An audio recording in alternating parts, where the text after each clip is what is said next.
We'll start off with Steve Nicholls from the Presidential Climate Change Coordination Commission. Steve was recently appointed as the head of mitigation at the SA Presidential Climate Commission.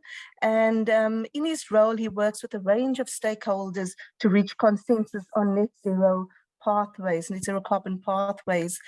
He's got a great experience in connecting climate issues with economic impact and building strategic cases for integrating climate considerations in economic planning, strategy, and risk management. Prior to that, he was at the NBI, and he was also consultant across the world in mining, telecoms, electrical energy, oil and gas, and the financial services. Steve, welcome, and thanks for kicking us off this morning. Yeah, thank you. Pleasure. Hi, everybody. So I'm going to try to quickly give a sort of a climate context, how the Presidential Climate Commission is thinking about just transitions, and then thinking a little bit of power and local government. I must admit to being a little intimidated by the audience. I think there's many of you that are far more experienced in thinking about municipal power than I am, but hopefully I'll be able to ask some good questions and provide a little bit of additional context. So jumping into these presentations, just to give you a sense of who the Presidential Climate Commission is, the commission is really formed of two parts. The commissioners themselves, who are appointed by the president himself. The commission is co-chaired by President Ramaphosa and ex-Environment Minister Vali Musa. We have about 10 government ministers on the commission and about 23 commissioners from different parts of society, government, business, labor, civil society, research institutions, and so on. And really the commissioners are the heart of the commission, and they make multi-stakeholder recommendations to the president and to cabinet around economics and the economic imperatives of transitioning under the threat of climate change. Then there's the secretariat, which is who I work for, and our job really is to lead the research, to conduct the sort of background work that then supports the commissioners in their perspectives. A just transition is core to what we do. So all of the work that we do is feeding into this just transition. And we really recently released a just transition framework for South Africa, which really describes how we think about the just transition. But really at a high level, this is about working within climate constraints to develop an economy that is competitive and creates opportunities for all people. And particularly focusing on the sort of South Africa's unique triple bottom line of poverty, inequality, and unemployment, and trying to create significant gains. Now, the framework is at least provides that sort of theoretical definition of how we're thinking about just transition. When we presented this to the president, he thanked us for it and then said, kind of get on with it. We need to start seeing some implementation. So I'm very excited about this group. And as we talk through the rest of my presentation, you'll see how important local government is in implementation. And so we're very excited to be able to talk to you today and hope that this is really just the beginning of a longer conversation where we're able to talk more about how we work together and how the Presidential Climate Commission can support you in your implementation efforts around a just transition. Bit more about the Just Transition Framework. You'll see it structured in sort of five broad areas. The vision for what we're trying to achieve as a country. What are the principles that we have to think about? And Leila mentioned some of them already: procedural, distributive, and restorative justice. What are the at-risk groups? Who are we thinking about when we think about justice? And that's important because this has to be speaking to the people of South Africa and not to sort of already advantaged groups. And what are the things we have to think about in our planning elements? And then what are the policy measures that need to support that? So the vision really is about achieving a good life for all South Africans. It is about making sure that people are included. You hear phrases like making sure people are not left behind. But really simply, climate change puts a lot of exogenous pressure on us to transition our economy. And I'll talk a bit more about this later. the resulting actions that we have to take are quite extreme. These are not small changes that we have to make. We have to make large changes to our economy. And in those changes, there is an opportunity to change the way our economy works. So think about the structural issues that are keeping people in poverty and that are driving inequality, and change those. And so we have to think very differently about how we invest, about who owns assets, about how income is distributed. And so the just transition is not just a technical thing. It's very much a socioeconomic and political concept around how do we change the way our economies work to suit our people better. So these three principles that are important to kind of drive that home is the idea of distributive justice, restorative justice, and procedural justice. And I want to start at the bottom one. The procedural justice is about how do we run processes that are inclusive. And so, you know, the mantra that we hear is no decisions about us without us. How do we make sure that people who are impacted by the economic decisions we're making are included in the decision-making and planning-making processes? And so that has a big implication for all of us, and for local governments in particular. How do you design energy systems working with communities, understanding their needs, understanding alternative delivery models? The outcomes of that kind of process should be distributive and restorative. So we want to make sure that the benefits of these investments and these transitions accrue to everybody, this idea of distributive justice. And we want to make sure that in the process that we restore some of the historical injustices that are so manifest in South Africa. And so again, it's not just a technical issue, it's the procedural issue, and it's thinking about how we design these programs for outcomes that are not just favoring a small group of South Africans. There are a couple of key components we have to think about in that planning. One is labor market and skills and training and things that go with that. Economic diversification, I think, is particularly important. So as we think about energy systems, we have to also be thinking about what else is going on in our region, in our local government area. And so, you know, just transitioning power is not enough to solve many of these historical injustices. And so we need a broader planning process of which power is a key part, and that are creating economic opportunities for more people. Although we also have to acknowledge that not everybody will be able to be included in this jobs reskilling and diversification net. And so then there's also a sort of onus on us to think about social support. What other social policy measures, basic income grants, are needed in order to support people? Governance is critical, and particularly when we start to think about procedural justice. So here we're thinking about how do we include people, and how do we make sure that other stakeholders within our broader communities are playing their part. And then, of course, a big challenge is how do we finance all of this, and what are the opportunities for us as local government to get international support to help us fund our particular transitions. And again, not just for energy, building this into a broader economic diversification strategy, acknowledging that energy underpins all of this. You can't really do green manufacturing and green industrialization without the support of green energy. So that's kind of the framing of how we're thinking about this. And the PCC have a number of programs to help support different spheres of government, but as other stakeholders in getting engaged in this implementation. And again, I'll pick this up right at the end, is we're not going to implement a transition to a climate-friendly economy without sort of deep levels of collaboration and working together. But I also wanted us just to remind us of the climate impacts and the climate context of this transition. So from a physical risk side, South Africa is extremely vulnerable, more vulnerable than many other regions in the world. And the rule of thumb is that we warm twice as quickly as the global average. So if we have a 2-degree change in global temperatures, South Africa warms at 4 degrees. And you can see in these heat map charts that are taken from the IPCC reports that we're always in these slightly darker and higher risk zones compared to elsewhere in the world.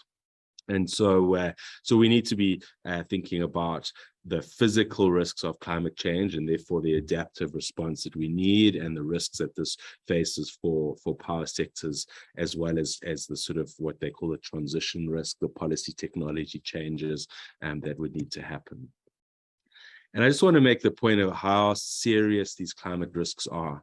So here are some impacts that are taken out of the IPCC SICK assessment report. So the IPCC are the international body that collate all of the science around climate change and produce a big summary report every couple of years. And the most recent one was actually released beginning of this year, and looking at the impacts of science and the kind of mitigation responses we needed. And so they identify the following impacts: a 34% reduction in agricultural output due to climate change. So this is specifically in Africa. Reduced income and growth and increased income inequality for African countries compared to other countries, particularly the Northern Hemisphere. So our impacts are higher, and the degree of inequality that results is higher. Over 3.6 million weather-related displacements. So these are people who are sort of made homeless or forced to migrate between areas as a result of climate impacts, and then a negative 5% impact on GDP per capita for South Africa specifically. Now, what's scary about these particular impacts is these are impacts that have already happened. So this is now reporting on the historical impacts of climate change. The projected impacts are far worse. A further 25 to 75% reduction in agricultural output, a 50% drop in South Africa's GDP by 2100 if we take no action on climate change, and if the globe takes no action on climate change.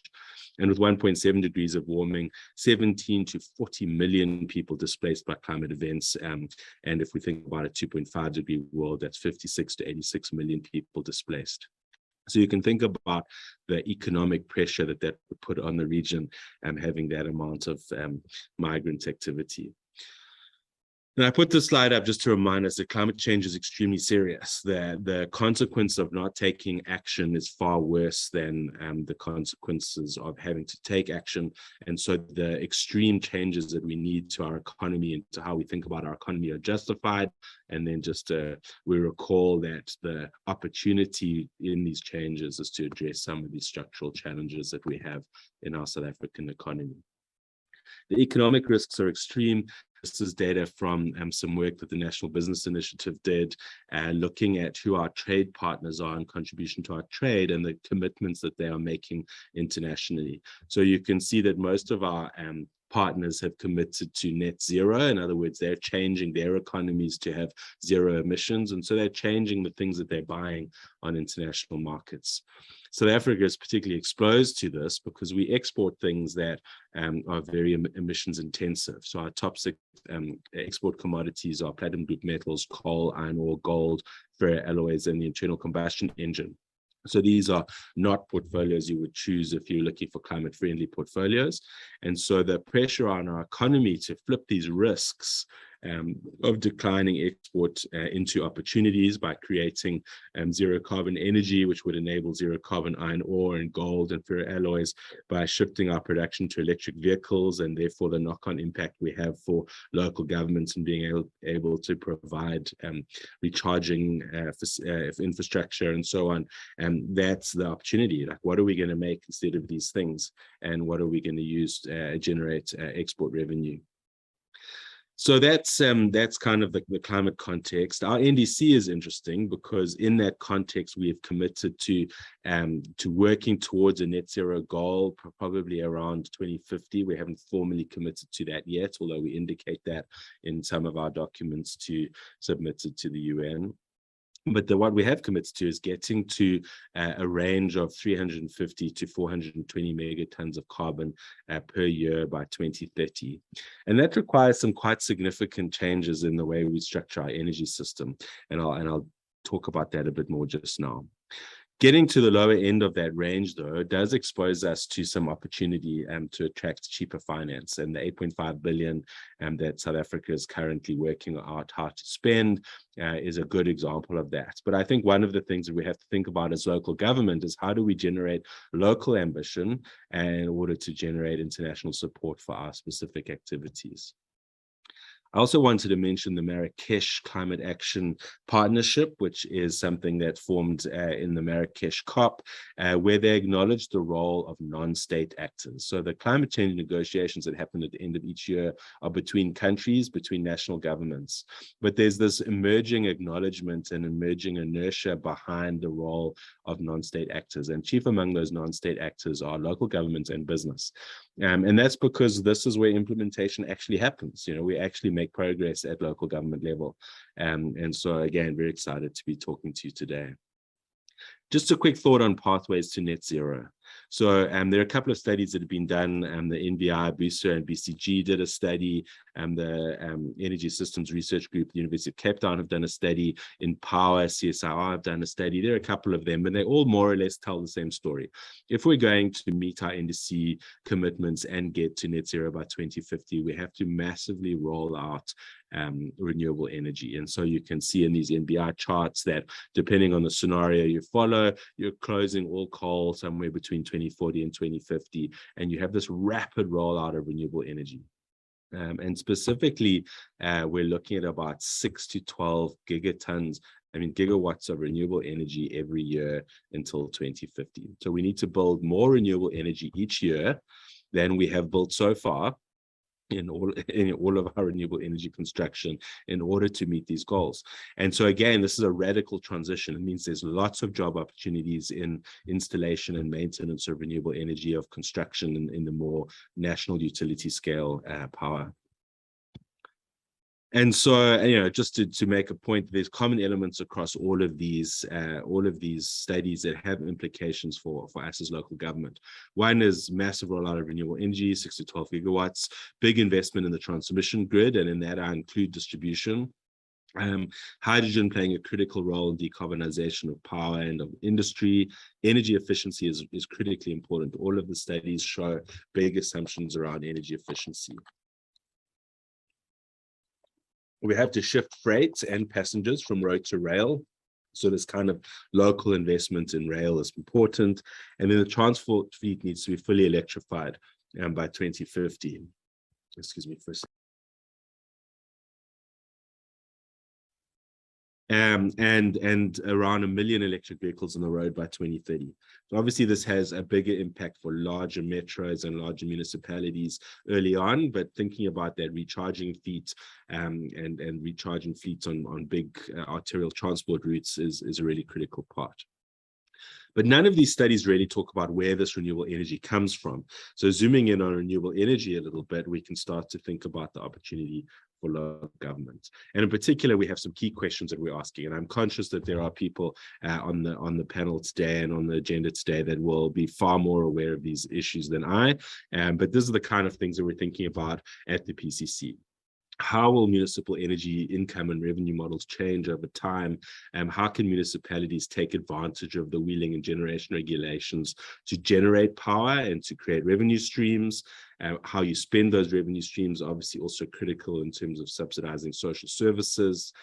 How can local government aggregate corporate demand, particularly initially anchored on corporates making net zero or green goals? And so they have a need to be able to procure green energy to support their goals, and you know, municipal governments are able to meet that need in exchange for some price certainty, and therefore reducing the risk when borrowing money to invest. What kind of pricing models are needed to protect municipal revenue streams, bolster economic activity amongst small business whilst protecting poor households? So we need some kind of tiered pricing mechanism that accounts for the costs of the grid, but also enables people to be able to meet their basic needs. How do we leverage distributed energy systems, rooftop solar in particular, to create cheap power for poorer communities? Are there opportunities for us to create power in wealthy areas and distribute that to areas with smaller rooftops and smaller incomes? How can local jobs be created in installation and maintenance? What kind of skills programs are needed? What kind of support is needed, as well as what SME support is needed? And then what kind of good connections and upgrades are needed to enable local development? So I'm sure that these are the kinds of questions that you're going to get into today, and I'm hoping that this has provided a sense of urgency. We need to do this quickly. We need to do it at scale, and it can't really be done if we work on our own. So collaborating across local government, collaborating with business and other stakeholders will drive how much progress we make. And we as the Commission are really excited to support you in this journey. And I'm really looking forward to today's conversations. So thank you very much. And I'll hand back to you, Leila. Many thanks, Steve. Calling there for a radical transition focused on people of South Africa and taking our co-committance benefits with us.